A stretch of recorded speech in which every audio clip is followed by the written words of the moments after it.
I was transmigrated into a novel where the protagonist has to die tragically. The system told me to be a doormat, to give my all without complaint, and then die to make them regret it for the rest of their lives. I asked, "The ultimate goal is to make them regret it, right?" The system said, "Correct." I said, "That makes things easy." On my first day, when the male lead tried to torment me, I beat him to a pulp, making him regret the day he was born. The system was horrified. "How could you do that?" I asked. "Just tell me, does he regret it or not?" Chapter 1. I found myself inside a tragedy porn novel. The protagonist was named Willow Thorne, the true heiress who had been swapped at birth. She was gentle and quiet, a complete doormat for her family and fiancé, giving them everything but receiving only their disdain in return. Her family doted on the fake heiress, Seraphina Thorne. Her fiancé, Sincere Preston, was also in love with the imposter and despised Willow. Eventually, Willow was diagnosed with terminal cancer. She just wanted her family and Sincere to spend one last birthday with her. But on that day, Seraphina suddenly fell ill, and everyone rushed to her side. Willow was left to sing happy birthday to herself all alone. Then she packed her things, disappeared, and died in a shabby rented room. Upon learning of her death, everyone was suddenly seized by a fit of remorse. Her parents wept uncontrollably, her brother was racked with guilt, and the male lead roared with red-eyed agony. They shed bitter tears, wishing she could come back. But Willow was gone forever. They finally learned their lesson, living out their days in endless regret, and became better people because of it. The system narrated with dramatic flair, adding in a small voice, "Sniffle, it's so touching." 1,000 profanities died on my lips. Steeling myself, I asked, "So, I'm Willow Thorne now?" The system replied, "Yes, your mission is to follow the plot. Use the most beautiful, tragic death possible to make the characters regret their actions and collect the full amount of regret value. The birthday scene is especially crucial. You have to nail it. The sorrowful eyes, the faint tremor in your voice, you must convey that sense of abject humility, of begging for something you'll never get. After being humiliated, you must hold back your tears, wish yourself a happy birthday alone on a stormy night, and then pack your bags and leave.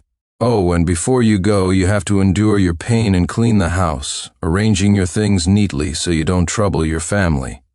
Then, you carry your belongings to that rented room and await death in solitude." I waved a hand dismissively. "Too hard. I can't act that out." The system asked, "But aren't you an award-winning actress?" I answered with a straight face. I slept my way to the top. I don't have an ounce of acting talent. The system was shocked. "Then what do we do?"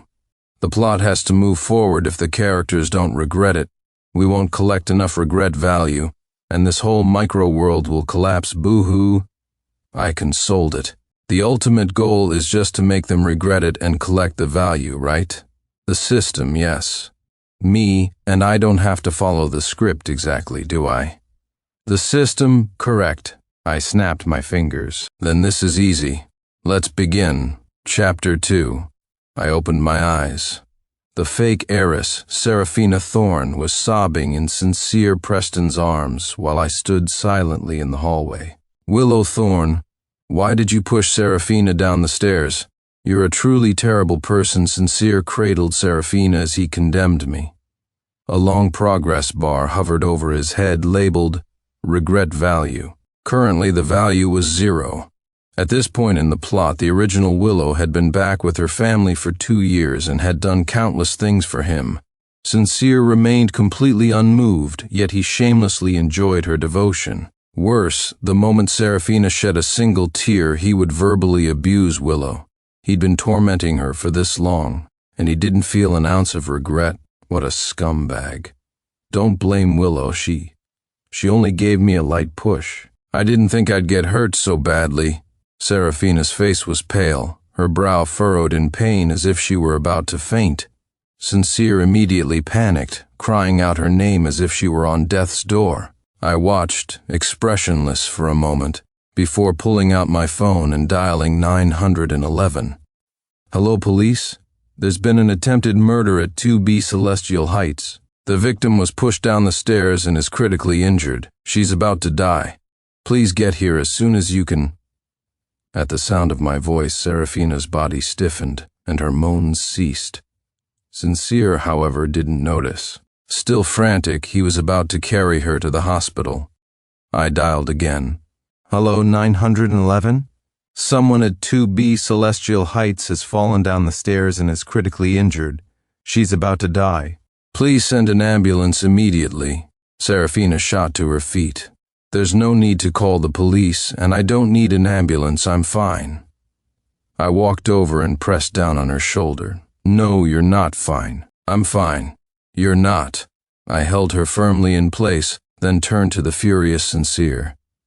What are you standing there gaping for?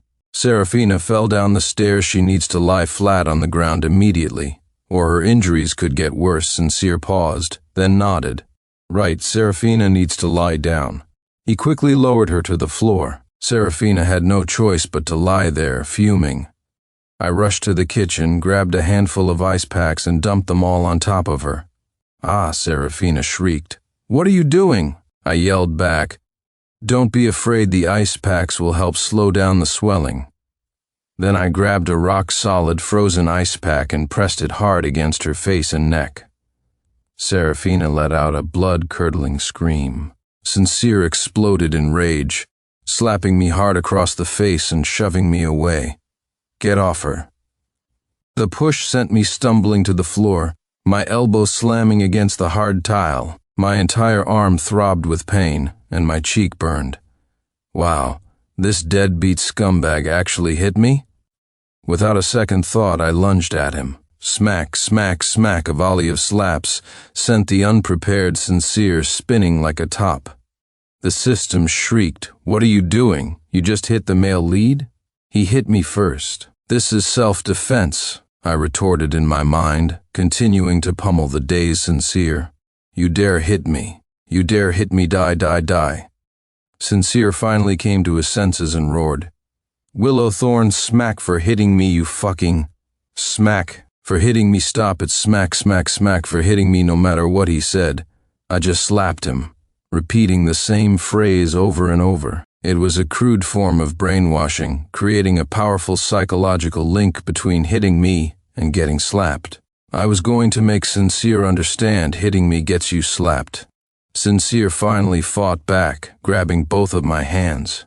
I used to practice martial arts, but this new body wasn't conditioned yet, and Sincere managed to overpower me. He slapped me hard across the face again. You filthy woman beater. You dare hit me. I screamed and sank my teeth into his hand, biting down with all my might. Arc Sincere let out an earth-shattering howl. Let go of me. I held on tight, refusing to release my grip. If I didn't make him feel extreme pain, he'd never feel regret. Sincere cursed at me relentlessly. The more he cursed, the harder I bit. Eventually, he was in too much pain to even scream. Chapter 3. Lying on the floor, Serafina watched the scene unfold, hesitating over whether she should get up and help. But if she did, it would ruin her critically injured performance, so she stayed put. She had sent the housekeeper away before framing me, determined to leave me with no one to defend my case. Now, with no one else in the house, there was no one to save Sincere. Sincere was helpless, his face contorted in agony. Just then, the progress bar above his head suddenly ticked forward a notch. The regret value changed to 5. He cried out, all right, it's all my fault, Willow, please let go. Only then did I release my jaw. The system had been screaming for a while now. I sighed. Stop shouting, what's the big deal? Is there anything wrong with what I'm doing? The system, you've completely derailed the plot, isn't the final goal regret, I said. Tell me, does he regret it or not? The system checked Sincere's progress bar and fell silent for a moment. This works? Willowthorn, you dare bite someone just as Sincere rolled up his sleeves to teach me another lesson. The wail of police sirens grew louder outside. The patrol car, sirens blaring, pulled up ostentatiously in front of 2 billions. The entire neighborhood was stirred. There's never a shortage of gawkers in the world. Neighbors and passers-by all gathered in front of the villa to watch the spectacle. The housekeeper rushed back inside, reporting nervously to Sincere. Sincere had no choice but to lower his hands, his face dark and sullen. The police burst in. "Where are the victim and the assailant? They're all here." Willow Thorne pushed Serafina down the stairs, causing her serious injury. Sincere pointed an angry finger at me, but froze the moment he saw me. Because I was already lying on the floor, my brow furrowed, my face pale as I cried out, "It hurts. Help. It hurts so much." "Sincere," a police officer immediately asked, "what happened to you?" With a trembling hand, I pointed a finger at Sincere. He hit me." Sob. The officer's expression instantly turned grim. Sincere was stunned and stammered, "No, she hit me and she bit me. I didn't hit her." At this point, Serafina knew things were going south and quickly chimed in, "I can testify. It was Willow who kept slapping Sincere. Sincere was the one getting hit the whole time." "Lies," I burst into tears, sobbing softly. "Sincere is my fiancé, but those two were getting cozy and I caught them." I put on a tragic expression, letting my sentence trail off at a point that invited speculation, then continued, "Officer, Serafina and Sincere are in this together. You can't believe a word she says." The officer looked confused. "The initial call said someone fell down the stairs. That's why we came." He said they would first address the fall and then discuss who hit whom. Sincere immediately pointed at me. She pushed Serafina down the stairs. I cried, "It wasn't me, officer. I'm the one who called you." Serafina rolled down the stairs and was on the verge of death, and she claimed someone pushed her. That means there must be an assailant in this house, so I called the police. But they both think I did it, and they even hit me. Sob. The officer's face hardened. "Are there any security cameras?" Sincere froze. Serafina's body went rigid. Just then, Mrs. Wright, the housekeeper, stepped forward. "Officer, for management purposes, this villa is equipped with many security cameras. The police went to check the footage." I grinned to myself. The police were great, getting straight to the heart of the matter. When I read the novel, I was always puzzled. The protagonist gets framed in a huge mansion like this, and there are no security cameras?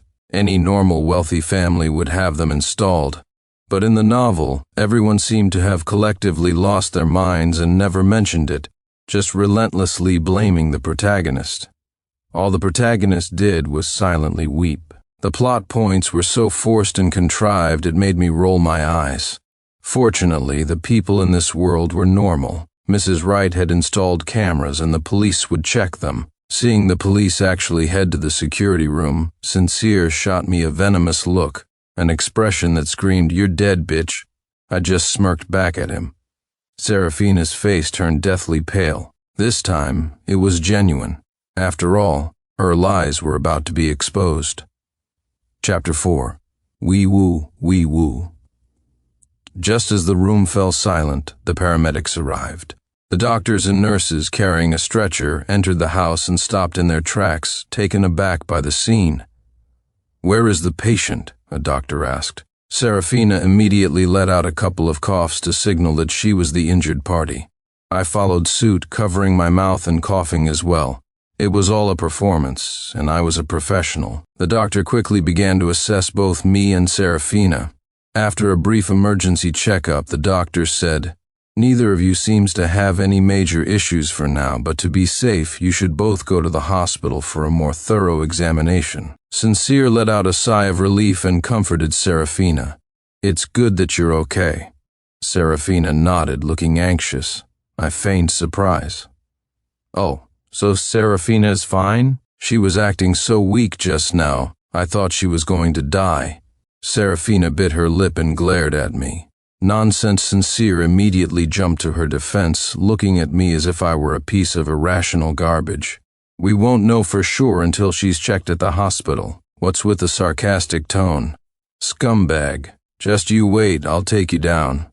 I said, since neither of us has any serious problems, why don't we wait for the police to finish checking the security footage before we leave? Sincere flew into a rage. Willow Thorne, you're so vicious. Do you want Serafina to suffer in pain? Serafina immediately moaned and tugged on Sincere's sleeve. Sincere, I'm in so much pain. Let's just go to the hospital. She was desperate to leave. Once the police came back with the footage, it would be a public execution. But I wasn't about to let her get her way. I hid behind the doctor. Sniffle, Sincere wants to hit me again. Willow Thorne, who wants to hit you? Stop slinging mud, Sincere roared. Serafina tried to pull Sincere away, urging him to leave. But Sincere was too furious to back down. I wiped away my fake tears. Sincere, you're so scary. You dare to yell at me with the police right here? I'm your fiancé. Hearing this, Sincere ignored Serafina and quickly retorted, if you would just behave and not be such a despicable person, I wouldn't have to yell at you. I questioned him with red-rimmed eyes. How am I not behaving? How am I despicable? You're my fiancé, yet you're having an affair with Serafina. You're the one who's not behaving, the one who's despicable, aren't you? My words thoroughly enraged him. Sincere lost his temper and started spewing the same old lines. You came from the countryside and have no manners. You're always bullying Serafina. You have a venomous heart. You have to steal everything. These were the insults Sincere and the family had hurled at the protagonist countless times in the novel, and in his rage he blurted them out without thinking. Because he was so used to saying them, he didn't see anything wrong, nor did he notice the expressions of the people around him changing. I burst into tears. You see? This is how he treats me all the time. The crowd was now staring at Sincere with very disapproving eyes. Only then did Sincere realize his mistake and hastily tried to defend himself. Everything I said is true, unfortunately for him. No one was listening. All they saw was me, injured and crying weakly, while he, instead of showing any remorse, berated me with a vicious attitude. After a short delay, the officer who had gone to check the cameras returned. He stated calmly, "We've figured it out." Serafina Thorne deliberately threw herself down the stairs to frame Willow Thorne. The video and audio are both very clear. What? Impossible. Serafina would never do something like that. Sincere was in disbelief, shaking his head in denial. Are you trying to argue with the facts? The officer's gaze turned cold. Sincere, refusing to give up, went to see the footage for himself. He returned a moment later, looking completely crestfallen. He stared at Serafina, his eyes full of shock. Why would you do that? Serafina couldn't explain. She suddenly clutched her stomach. It hurts. It hurts so much. Sincere, too preoccupied to press her further, urged the paramedics to take her to the hospital. I said, Sincere, the truth is right in front of you.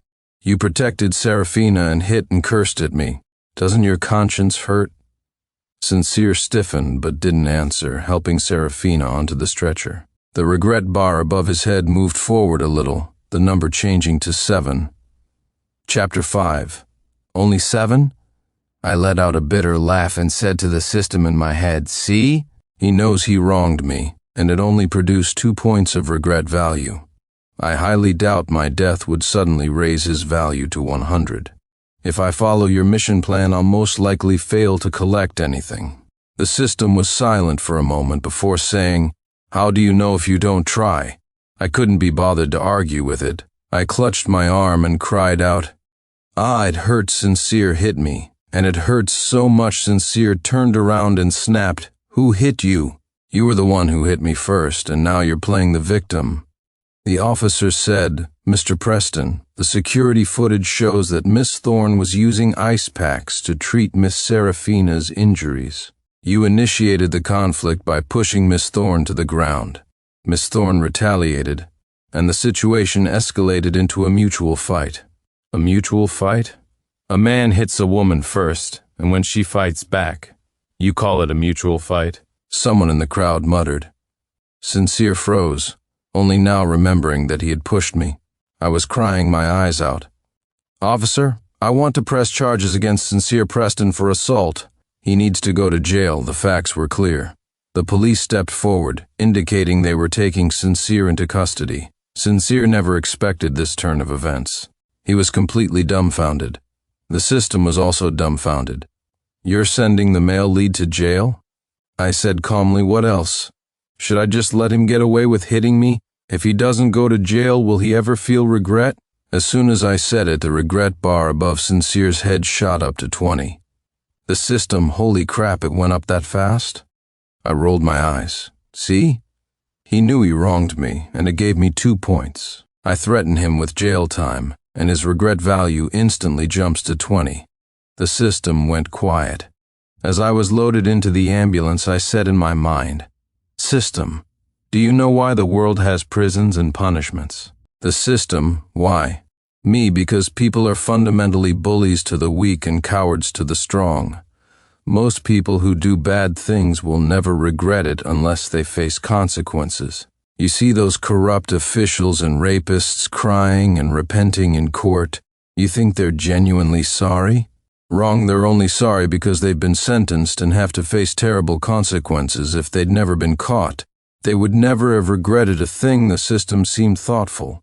Me, in these tragedy novels, the heroine dies, and suddenly the male lead and her family are overwhelmed with regret. That's obviously not realistic. How could someone who doesn't love you feel pain and regret? Only people who love you would feel that pain. So here's the question. Would someone who truly loves you treat you so horribly while you were alive? The people who abuse you don't love you, so using your death to make them regret it is impossible. Even if they felt guilty for a day or two, they'd forget you soon enough. So many girls think they can punish their boyfriends by dying, but that's just wrong. The man will shed a few tears and move on. The only ones who will truly suffer are the people who actually loved her. That's why we have laws and prisons in this world. Because our ancestors understood long ago that the only way to make people truly regret their actions is to make them suffer the consequences you want me to endure silently and then die to collect regret value. That mission plan is probably doomed to fail.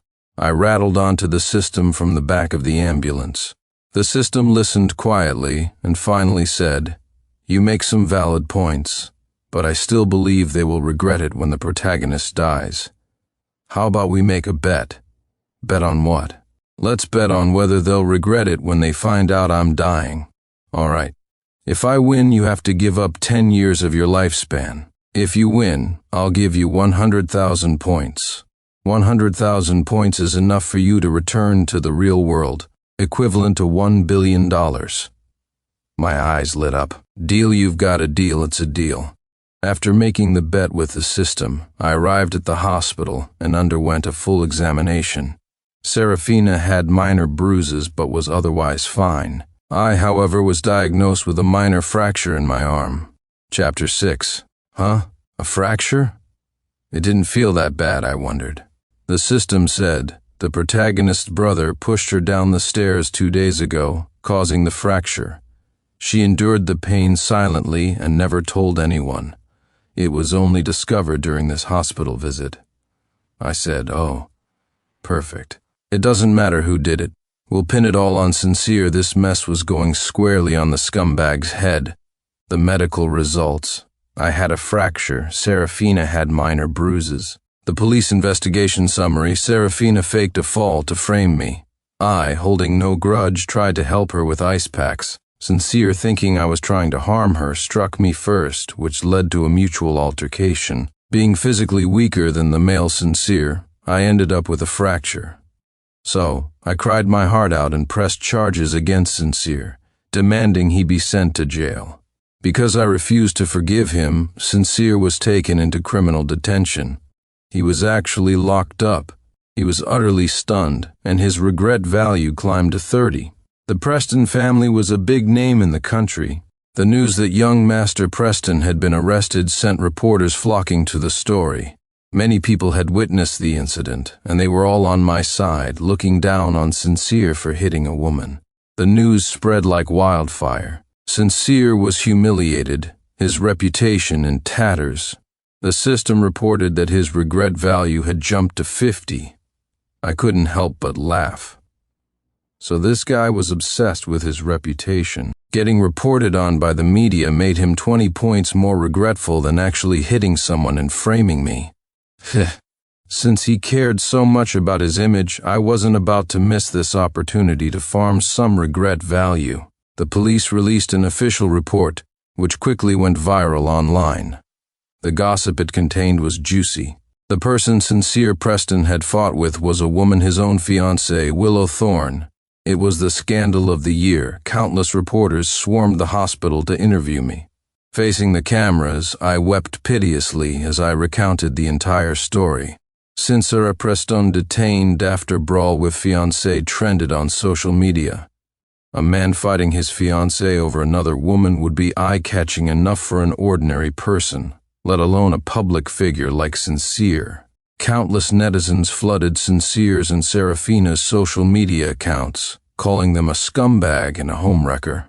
When Sincere found out, the regret value over his head climbed to 60. The system was flabbergasted. "Oh my God, host, you're amazing," I said. "This is just the beginning. The main event is next." "The system? What main event?"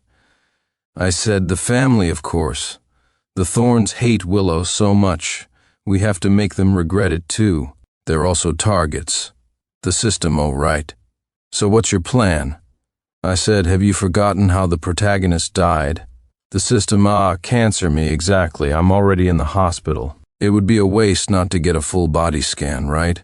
In fact, when the ambulance brought me in, the doctors had already noticed other issues with my health and asked if I wanted further tests.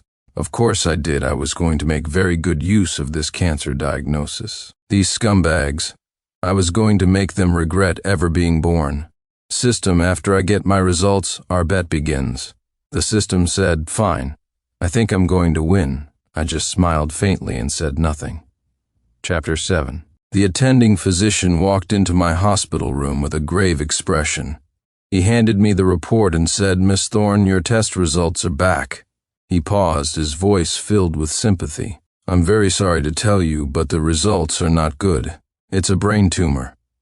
I looked up, my expression a mixture of 1/3 shock, 1/3 pain, 1/3 hope, and a sliver of desolation.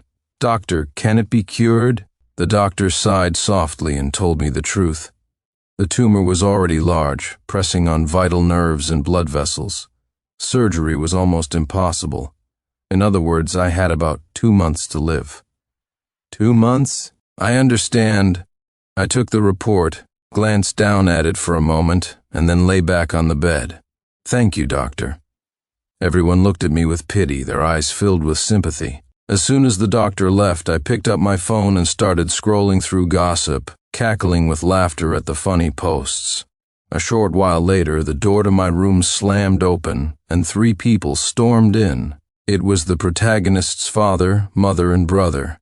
Regret value bars hovered over their heads, all currently at 0.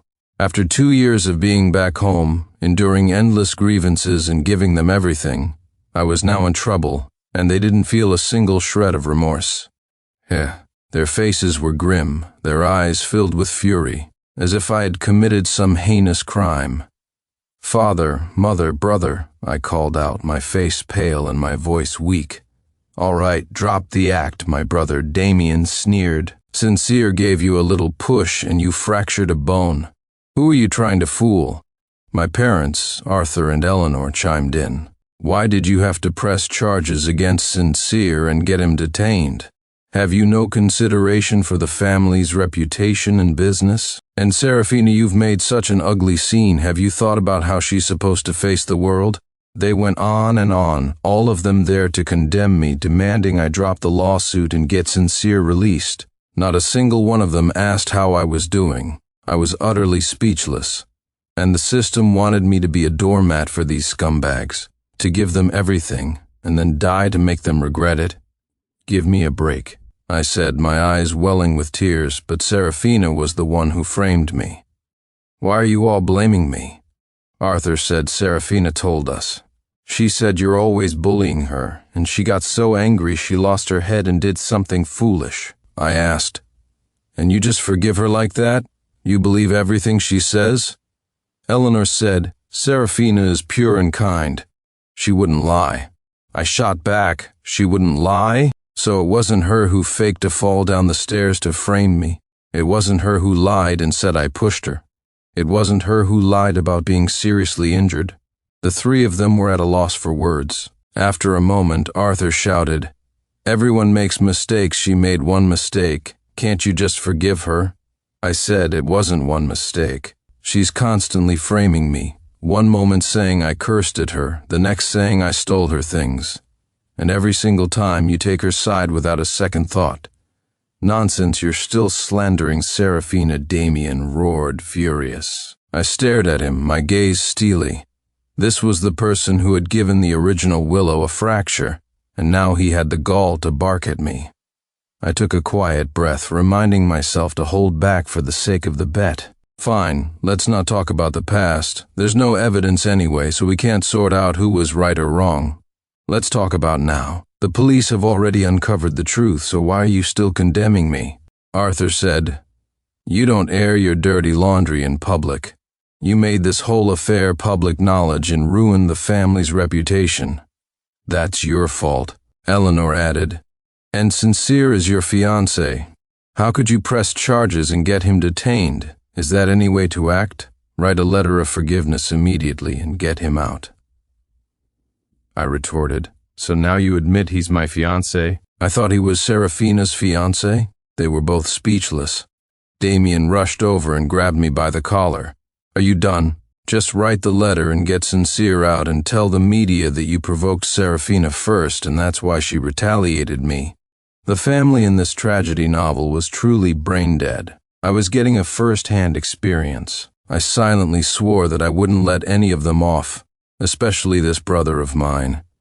I would give him special attention. The system said, "Hurry up and agree. If you write the letter, get Sincere released, and help Serafina save face, they'll all see how good you are. When you show them the brain tumor report, they'll definitely regret it."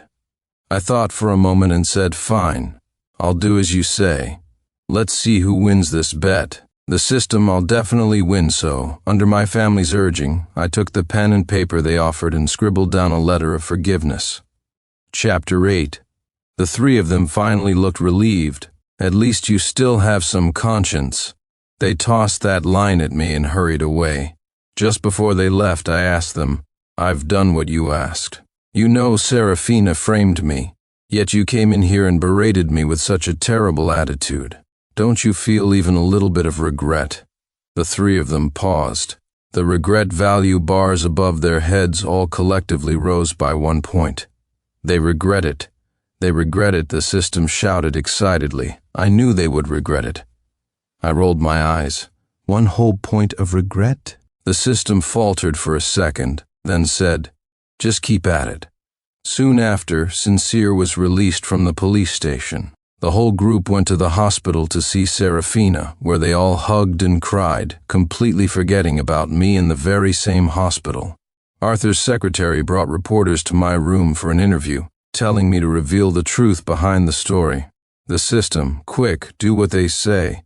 Let them see how forbearing and kind you are. When they find out you have a brain tumor, their regret value will definitely hit 100. Fine. For the sake of the bet, I followed my family's script and confessed to the cameras. The truth is, I was jealous that Serafina had stolen my fiancé, so I kept bullying and provoking her. That's why she lost control and framed me. The reporters finished their interview and left. Soon, the video of my apology, along with interviews with my family, was released online. My biological parents and brother all defended Serafina. At home, Willow always saw Serafina as a rival and constantly picked fights with her. She would steal her jewelry, her room, her things, and constantly insult her.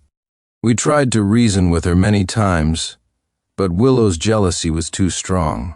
She was determined to drive Serafina away. The videos caused a massive stir online. I knew there was more to the story. The drama in these wealthy families is insane. If only one person said Willow was bad, I'd suspect they were slandering her. But her whole family is saying it, so it's probably true. Serafina used extreme measures to frame Willow, but it's Understandable that Sincere would lose his temper and lash out. If Willow hadn't been such a bitch, none of this would have happened. It's all her fault. After the videos went out, Serafina and Sincere's names were cleared, and I was subjected to a torrent of online abuse. While the world outside was in an uproar, I sat eating fruit and asked the system, has their regret value gone up? The system answered meekly, no. I said, see? Even if I write a letter of forgiveness and ruin my own reputation to help them, they won't regret how they treated me. The system was silent for a moment before stubbornly saying, they don't know you're dying yet. If they saw your medical report, they would definitely regret it. Fine. Let's show them the report, I said. 2 days later, after they had finished comforting the emotionally scarred Serafina, they came to my room to take me home. Serafina insisted that we come and get you. That's the only reason we're here. You should thank her, Eleanor said, holding Serafina's hand and speaking to me sternly, as if Serafina had bestowed some great favor upon me. I remained expressionless, complaining to the system in my head. Serafina walked up to my bed looking pitiful. Willow, can you forgive me? I was busy chatting with the system and didn't respond immediately. In those few seconds of silence, Serafina's eyes reddened. She choked up, lowered her head, and started wiping away tears. Does this mean you won't forgive me, Willow? Damien flew into a rage. Willow Thorne, Serafina apologized to you. What more do you want? Sincere also frowned and glared at me. Willow, what's done is done. Don't be so petty. My parents also chimed in, saying that a harmonious family was what mattered most and that I should stop being so unreasonable. I listened to them, a cold smile playing on my lips. What?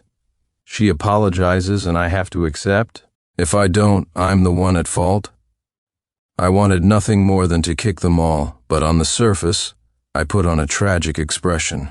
I waited until they finished their tirade before saying, I'm sorry, my reactions are a bit slow. I turned and opened the drawer of the bedside table, pulling out the report. I have a brain tumor.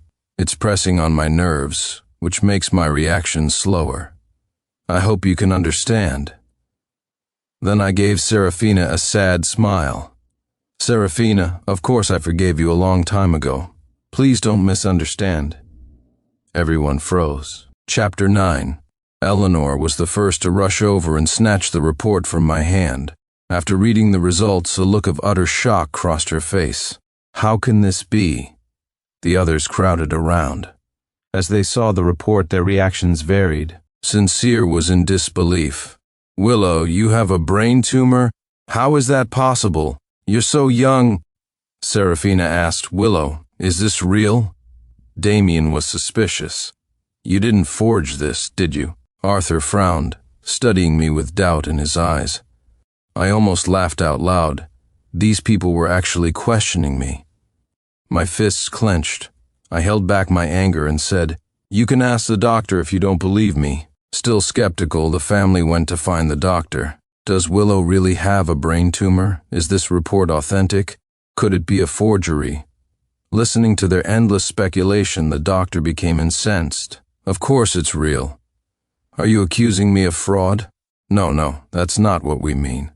Willow is not even 20. How could she get a brain tumor? She's lied before. What if she fabricated this? The doctor was beyond furious. Who would joke about something like this? Your daughter has cancer, and your first reaction is to doubt her. Do you even deserve to be parents? His scolding left them all looking ashamed. I gave the doctor a mental thumbs up. Once my family confirmed I wasn't lying, they finally took it seriously. They urgently questioned the doctor about my condition, and upon hearing that I was beyond saving and had only 2 months left, they were overcome with sorrow. The regret value bars above their heads all shot up. They all jumped to 90. The system was ecstatic, shouting, See, they regretted. I was right, Sob. I just knew they would all regret your death. I was puzzled. This is so weird. No matter how I looked at it, the logic was flawed. Was the world's consciousness forcibly making them feel regret? The system said, Well, they regret it now, so I win. I said, Not yet. The regret value isn't at 100%. The system was full of confidence. It'll get to 100 soon. Afterward, my family handled my discharge and took me home.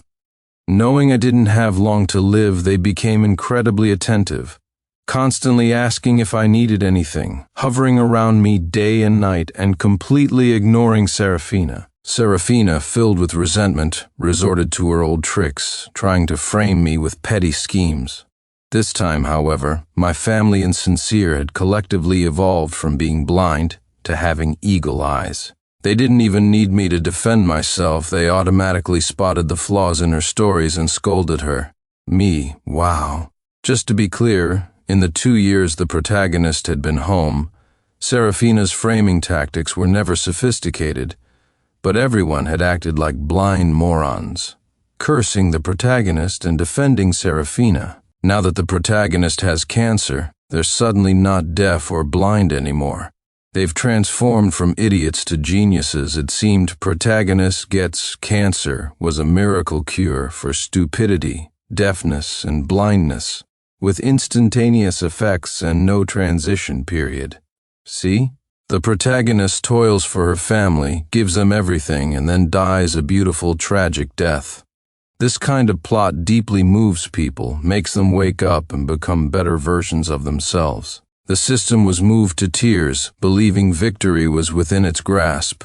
Me, really. I disagreed, but the progress bars didn't lie. I began to doubt my own judgment. No matter how I analyzed it, I still felt I was right, yet the facts were undeniably developing in the most illogical way possible. 3 days passed, and their regret values hadn't budged. They were stuck at 90. I mused, why haven't the progress bars moved? The system started to get anxious. Maybe it's because you haven't died yet. That's why their regret won't increase? I said, let's just wait and see. 1 day passed. 2 days passed. 3 days passed. Their regret values remained unchanged, as if 90% were the absolute limit. The system, unwilling to concede, insisted that the time just wasn't right yet. Perhaps when I was on the brink of death, their regret values would finally hit 100. The condition of our bet was whether their regret value would reach 100% when they knew the heroine was going to die, not after she died. So for now, neither of us had won. I didn't argue and continued to observe. That day, I wasn't feeling well and asked my brother Damien to get me a glass of water. He frowned but got up and brought me a glass, saying with a kind expression, "Here you go." I caught the subtle, rapid shift in his expression and suddenly understood he was starting to lose patience with me. "Thank you, brother." I deliberately reached out with a trembling hand, taking a long moment to accept the glass from him. Damien was still smiling, but the progress bar above his head began to decrease. His regret value dropped from 90% all the way down to 60%. Just by taking the glass of water slowly, I had caused his regret value to plummet. The system shrieked, "What's happening? Why is the progress bar going down?" "This is illogical," I said in my mind. He's getting impatient. When they first heard I was going to die, they were indeed filled with regret and guilt, feeling they should compensate me. But that guilt was fragile and superficial, unable to withstand the test of time, especially since they had to invest time and energy to care for me. As the days wore on, any amount of guilt and regret would eventually fade away. As the saying goes, a long illness wears out even the most devoted family. Even if the world's consciousness had forcibly made them all feel incredibly remorseful, the world still had to operate on some basic logic. No matter how regretful they were, they would eventually revert to their true selves. Hate is hate. It's impossible for them to suddenly start loving the protagonist just because she has cancer. Realizing this, I knew I would probably win the bet and decided it was time to turn the tables. I accidentally knocked over the water glass, splashing hot water all over Damien's clean shirt. He yelped and burst out, "What the hell is wrong with you?" This was his true attitude towards the protagonist, something he never used to hide. He had reined it in after her cancer diagnosis, but now, with his patience worn thin, his old self was re-emerging. After shouting, he realized his mistake and forced a smile. "I'll go change." He was still trying to maintain a gentle demeanor towards a sick person. but the progress bar above his head kept ticking down from 60 all the way back to 0, helping me get a glass of water and getting his shirt wet. Such a minor incident had caused his regret value to drop from 90 to 0. It showed just how shallow that regret truly was. The system was stunned. How could this happen? I smiled. I told you before. Trash like them will never truly feel remorse. I went upstairs and heard Damien on the phone in the hallway. Why should I have to take care of her? It's not my fault she got a brain tumor. What does her illness have to do with me?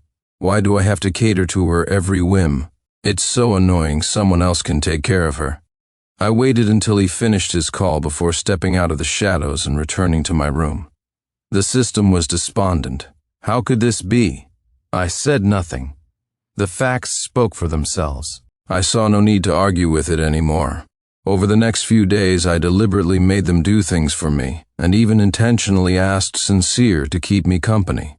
After just a few requests, their regret values plummeted. My parents' value dropped to 50%. Sincere was left with 60. The system said, Sincere still has some conscience. I laughed. Have you forgotten how he got to 60 in the first place? I had to get him thrown in jail for that. The system was speechless. I smiled faintly, stating with certainty, This bet? You've lost. The system, I said, your method of collecting regret value is a complete failure. Now, it's my turn to do things my way. Chapter 10. The system finally stopped nagging me in my head. Having lost the bet, it tearfully handed over 100,000 points. I happily accepted them, looking forward to exchanging them for $1 billion back in the real world.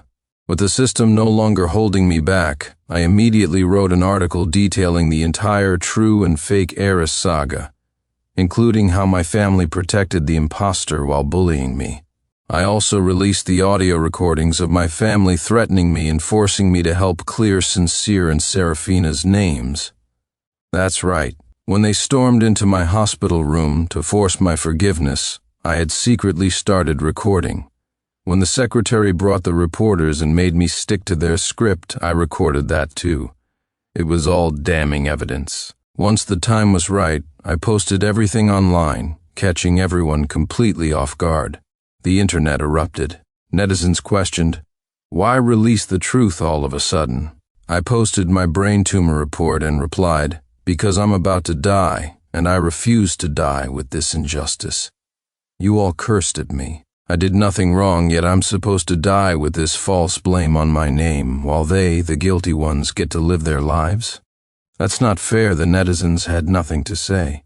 People sympathize with the weak. Knowing I was about to die and had suffered so much, the tide turned. The web went into a frenzy. Sincere and Serafina were dragged through the mud. They had used illicit means to clear their names, and now they were facing the backlash, being torn apart online. The reputations of both the Preston and Thorne families were in ruins. One netizen commented, look at how practiced they are at threatening her. They must do this kind of thing all the time. Maybe someone should investigate their companies? Yes, investigate, they must be investigated. Public outrage was at a fever pitch. Hearing the news, my parents and brother rushed home. Arthur raged. Willow Thorne, how could you go back on your word? Eleanor was trembling with anger. After all the patience we've shown you these past few days, all the kindness, this is how you repay us? Damien kicked a nearby chair and cursed, you bitch, why don't you just die already? I watched them quietly, seeing the progress bars above my parents' heads drop from 50 to 0. See? They talked a big game about loving me, but the moment their reputation was on the line, even when faced with the truth, they immediately turned on me. The system chimed in my head. Their regret values are all 0 now. I lost, but you're not going to win either. Give me back my points. I just smiled. Not so fast. After placating the system, I walked over to the three of them. If you want to know why I did this, you should ask yourselves. They stared at me, stunned. What? I said. It's because you abused me, ignored me, hit me, and cursed at me. I gave you everything, and you never cared. This is your karma. If you had been just a little bit kinder to me, maybe I would have taken these secrets to my grave and never said a word. But you were cruel to me first, and that's why I'm doing this. Beep, beep, beep. The regret values above their heads went from 0 to 20. I said in my mind, see, only when they realize that hurting me will hurt them back do they truly feel regret. The system was unconvinced. It's only 20. The main event is yet to come, I said calmly, rising and returning to my room. I began to release the information I had gathered. The paternity test, medical records, photos of the room layouts, pictures of jewelry and bags one piece at a time. The internet exploded again. The Preston and Thorne family PR team scrambled to do damage control, claiming I was lying. But I released the evidence piece by piece, hammering them until they had nothing left to say. I'm on Willow's side. The Thorne family is disgusting, and Sincere Preston is just as bad. The paternity test was done long ago, which means the Thornes knew Serafina wasn't their biological daughter. They initially passed Willow off as an adopted daughter and hid Serafina's true identity, only admitting Willow was their real daughter much later. The favoritism is obvious. Serafina got to live as Miss Thorne, while Willow got nothing. The engagement was between the Prestons and the Thornes for their eldest daughter. When the real heiress returned, Sincere and Serafina were still carrying on, and they even beat Willow up. After that, they forced her to record a video admitting she was jealous and provoked them. Are these people even human? Public opinion was overwhelmingly against the Thorne and Preston families. Serafina and Sincere didn't dare to leave their homes. My family was at their wits' end, trying to threaten and bribe me into stopping. But I ignored them completely, each time replying with, "You shouldn't have bullied me then if you didn't want this to happen now." The situation for the Thorne and Preston families grew worse and worse as everyone condemned them. Under this torment, their regret values shot up from 20 to 60. They were deeply regretting their actions. The system was dumbfounded, with nothing left to say. I went for another checkup at the hospital and learned I had just over 2 weeks left. After I came out, I resolved to collect the rest of the regret value as quickly as possible. If I died and their values still weren't at 100%, my mission would fail, and I would have nothing. I had been in a car accident, on the verge of death, when I was bound to the system for this mission. If I failed, I would remain in a vegetative state in the real world. Time for something more exciting. The system asked nervously, "What are you going to do?" I smiled. "Isn't my birthday coming up?" It's time for the final act, chapter 11. My family and I were at war. No one cared about my birthday. Just like in the novel, Serafina suddenly complained of a stomach ache, and the entire family rushed to the hospital to be with her, completely forgetting about me. I ate my birthday cake alone, sang happy birthday to myself, and quietly returned to my room. At 2 a.m., I walked into my brother's room with a kitchen knife. While they were at the hospital, I had calmly put sleeping pills in the water dispenser and in Damien's personal water glass. He had a habit of sleeping with his door unlocked, which made things convenient for me. I entered his room. He was fast asleep in his bed. I raised the knife and brought it down. Our Damien let out a world-shattering scream, jolting awake and clutching his wound as he writhed in agony. "Willow Thorne, what are you doing? Are you insane?" I smiled. "Yes, I am insane, but you're the one who hit me and cursed at me. Now it's my turn to get revenge, dearest brother. Do you regret it now?" I advanced on him with the knife. An expression of pure terror washed over his face. The progress bar above his head shot up from 60 to 100. A mechanical voice sounded in my head. Conquest of brother, success. Commencing regret value collection. Oh, finally. I breathed a sigh of relief and lowered the knife. Damien began to curse me, using the most vile words imaginable. I had already collected his regret value, so I ignored him and turned to leave. His screams were so piercing that they woke up the entire villa. As I walked out, my parents and Serafina were rushing towards Damien's room. "Willow Thorne, what did you do?" They saw the knife in my hand and were terrified. I ignored them. My parents rushed into the room and were horrified to find that I had severed Damien's family jewels. "Willow Thorne, How could you do this to your brother? Arthur grabbed a nearby chair, ready to smash it over my head. I quickly dodged behind the stunned Serafina and held the knife to her throat. Take one more step, and I'll kill her. Arthur froze. Eleanor, after checking on Damien, heard the commotion behind her and let out a shrill scream. Willow, why are you doing this? Why? I sneered. Because you abused me, cursed me, ignored me, and favored Serafina. I'm dying anyway, so I'm getting my revenge before I go. Father, Mother, Damien's line is cut off. I'm about to die, and Serafina is just some mutt. No matter how much money you make from now on, it'll all go to someone else. How does it feel to have your family line end? I knew what they cared about most, and I deliberately twisted the knife. Eleanor clutched her head, and her regret value shot up. Arthur's was rising too. They both stopped at around 90. Only 90? I raised an eyebrow and viciously slashed the knife across Serafina's face. Serafina screamed. Eleanor immediately cried out her name, begging me to spare her. This is my revenge.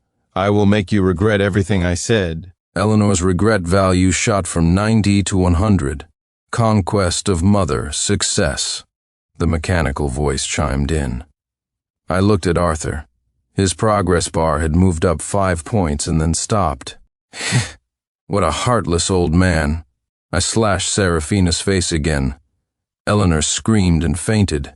Arthur remained unmoved. It seemed he didn't care about Serafina that much after all. Bored, I tossed Serafina aside and ran downstairs. I jumped into a car I had prepared earlier and sped out of the villa complex. Once I reached a secluded spot, I sent a prepared email to the relevant authorities. Then, holding up my ID, I recorded a video. I, Willow Thorne, am formally reporting the Thorne family for tax evasion, bribery. Since my father didn't care about his children, his business must be what he valued most. I was going to destroy everything and see if he regretted abusing me then.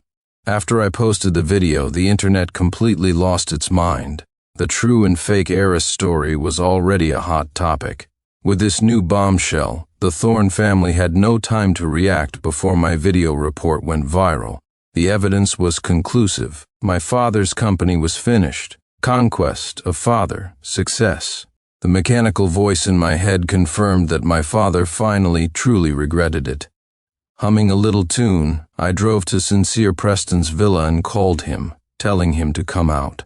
I'm not coming out, Sincere said, his voice hostile. He must have heard the news about the Thorne family and wanted nothing to do with me. I threatened him. You won't come out? Then I'll post all the evidence of the Preston family's tax evasion online. Sincere was silent for a moment, then gritted out, where? I gave him a location, the rooftop of a tall building. When I got to the roof, I clipped a camera to my chest, connected to a live stream. System, what's Sincere's regret value at? 80, the system replied. Chapter 12. Only 80? This scumbag wouldn't shed a tear until he saw his own coffin. Since he was so hard-hearted, I decided to go big and finish this conquest once and for all. Sincere had no choice but to come to the location I'd specified. He must have heard about me castrating my brother and disfiguring Serafina. He was holding a fruit knife and was bundled up in thick clothes, probably wearing a protective vest underneath. What do you want? He asked, his voice icy, his eyes full of vigilance and malice. I laughed lightly. You finally came. Why bring a knife? Am I that scary? Willow Thorne, give me the evidence of the tax evasion now, he threatened, brandishing the knife. I asked him with a tragic air, did you ever love me? He answered instantly, no, never. The one I love is Serafina. I said, if you love her so much, why didn't you refuse me back then? Why didn't you break off the engagement? Maybe I would have given up. Sincere was at a loss for words. I asked again, do you regret treating me the way you did? Sincere's lips were pressed into a thin line. The progress bar above his head didn't move an inch. So you don't regret it at all? Fine, I understand. I let out a soft laugh and patted my pocket. The evidence is right here. Come and get it if you have the guts. Sincere, having already noticed I was unarmed, lunged at me. Give it to me. No, we struggled. gradually moving closer to the railing. In his desperation, Sincere gave me a hard shove. I went with the momentum and tumbled over the railing, plummeting from the high-rise. Willow Sincere was horrified. He rushed forward frantically, trying to grab me, but I was already falling. No, Sincere roared in terror. Why was he so terrified? Because he was now a murderer. Beep, beep, beep, the progress bar above his head shot up to 100. As I fell, I smiled. System, if a death is necessary to punish a scumbag, my way is the best way. Ruin his career, make him a murderer in front of a live audience, and ensure he can never recover. In the novel, the heroine died of cancer, and everyone regretted it. See? Now I'm dead, and they will definitely regret it. The system sighed. You win. A mechanical voice sounded. Conquest of fiancé, complete. Host has successfully completed the mission. Calculating points. Host has earned a total of 40,000 points. As per our agreement, Host will redeem 30,000 points for a healthy body. Host will now awaken in the real world. Host has 110,000 points remaining. 100,000 points have been exchanged for 1 billion USD. Final point balance is 10,000. 10,000 points can be used for purchases in the system store. Would you like to make a purchase? I said, no thanks, I'll save them for later. I closed my eyes with a smile as I hit the ground. Chapter 13. The Preston and Thorne families were investigated for tax evasion and corruption and were completely dismantled. Arthur's business was destroyed and he was left with a mountain of debt. Eleanor went from a wealthy socialite to a destitute woman drowning in debt. Damien went from a rich heir to a poor eunuch.